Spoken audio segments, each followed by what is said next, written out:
Hi there, my name's Aaron Short and welcome to my YouTube channel. Every Friday I bring you the guitar and gear news for the week, so if you're new here please subscribe and ring the bell. All of today's product links will be in the description below. Let's get started. So some big releases this week again. Let's get started with PRS guitars.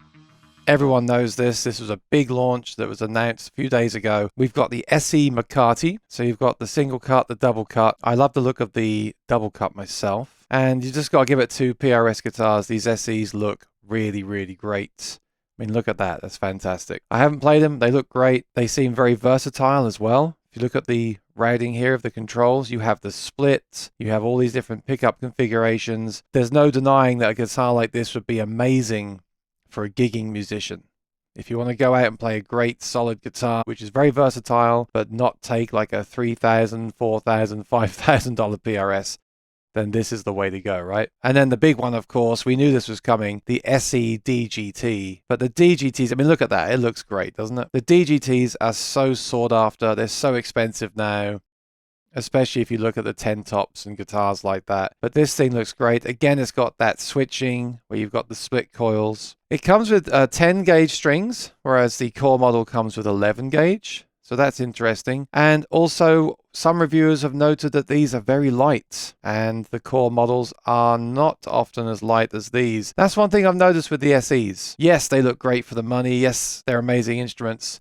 Of course, the core models are still more desirable, but when you spend all that extra money, sometimes you get a heavier guitar with a bigger neck, and some people don't like that.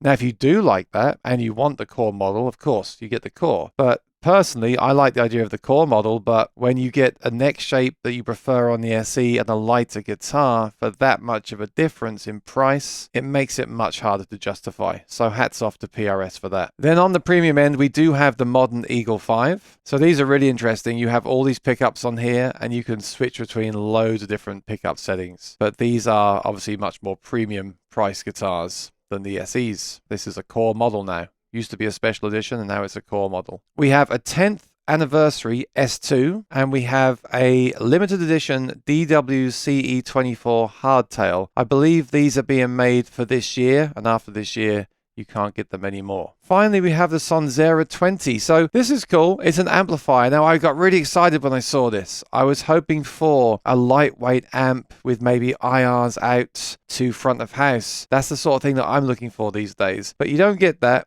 You do get apparently a very good sounding amp. Again, I haven't tried it. It's brand new. But it is 20 watts and 42 pounds in weight. There's no IR out or anything like that. That's honestly what I'd like to see come next from the manufacturers. I feel like people that get fed up with digital want analog, but they want the convenience they're used to with the digital. So speaking for myself, I'd love a 30-pound amp that's 30 watts, has impulse response direct out, and full MIDI capability. I don't really want just an amp anymore that I've then got a mic up and do all that too and weighs 40 pounds personally. But if you do want just a straight up tube amp, then that's what they've released here. So a really strong lineup there from PRS guitars. When there's not even a NAMM show this year in January, that's some really cool stuff there. Okay, moving on, NUX again. And I have to thank a viewer for putting this in the comments of last week's news video. Please do that. If you see anything, any rumors or anything, feel free to put it in the comments below so I can include it in the news. I really appreciate it. This is the Trident. I've reviewed the NUX Cerberus before. This looks like a slightly bigger Cerberus with more switches, but also the amp and speaker modeling built in that the Cerberus didn't have. The Cerberus was just effects and took a more kind of analog approach. This looks like a floor modeler, but with the big knobs on there so you can feel like you're using an amp. Now, this looks really interesting, and I do like the stuff that NUX make, and I think it's really innovative, and it fills gaps in the market that no one else does. This thing looks really cool. The foot switches are well laid out. It looks rugged. It looks portable. It's got that little screen on there. What I'd love to see from a product like this is app control and a built-in power amp. Imagine if you could just carry this around everywhere you go, and you could either plug into the PA or a power amp or both, and you can make quick edits from your phone or your iPad. For me, that would make this like the ultimate solution. I don't believe this has those features, but even without them, it still looks like an interesting product, and I guess the price point will dictate how this is received. But based on the fact that the Cerberus was so cool, I think this will be worth checking out for sure. So that's a brand new product that's just gone on their website, and I haven't seen much about it yet. I believe there are some demos online, so check them out and let me know what you think of this in the comments below.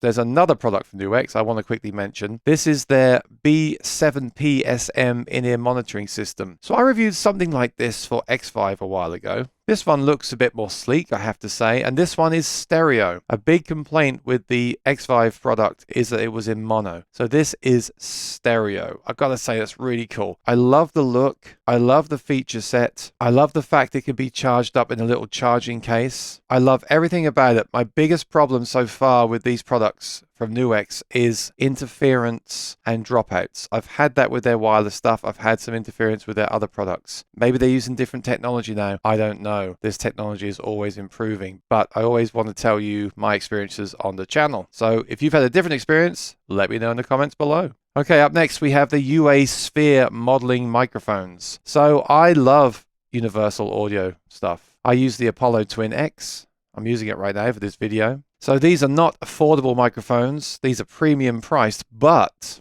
they're modeling and have a lot of mic models built in, which is really useful. I love the convenience of digital. Would it be better to have the real microphones? Of course, but the convenience of digital is excellent, especially when they get it right. So what you get with this is software and a plugin where you can change the microphone and change its settings and basically audition all these different microphones. It even says that you can change the microphone after you've made the recording. I mean, let's face it, a lot of this is basically IRs or EQs, right? Different microphones basically have different EQ settings. But again, the convenience. And also, I hope that the actual microphone itself is a great microphone. Because if the actual microphone itself is as good as another $1,000 microphone, then that's great. And then this is just the icing on the cake, isn't it? And if you do record at home, if you don't have a lot of space, you can invest in this and just have the one mic and basically use it for everything. I won't be rushing out to buy one of these because I already have some classic microphones that I use. But if I was starting again, I would seriously consider this, especially as I'm in their ecosystem already. And I would love to try these out at some point.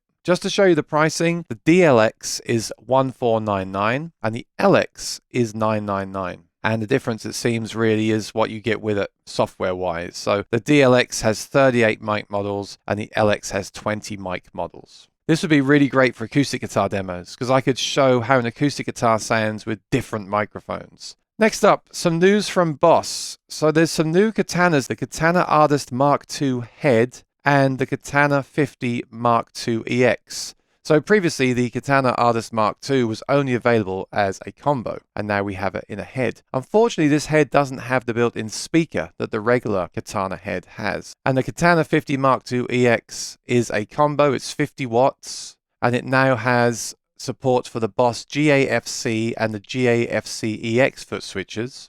You can also send a mix ready sound now out to the front of house via the line out, and you can use these with other Katana amps in stereo. So some nice tweaks, but I'd like to see a true new revision of the Katana at some point.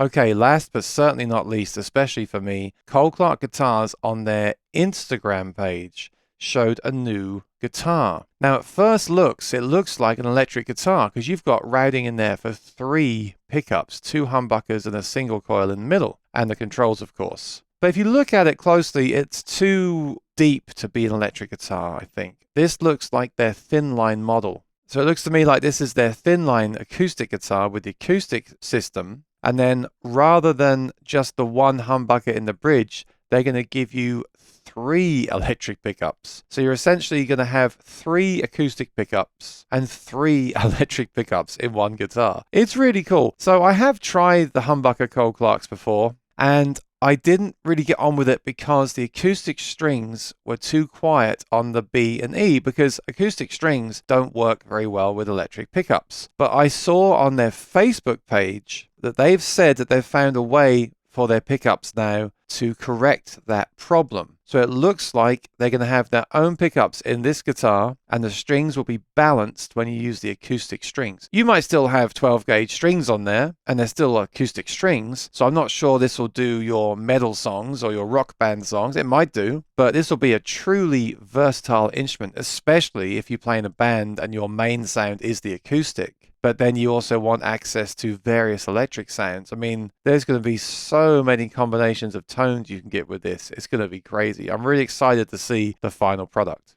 Thanks for watching. I really appreciate it. Let me know what you think of these stories in the comments below, and check out the links to the products, and I'll see you next week for more news. See you then. Bye-bye.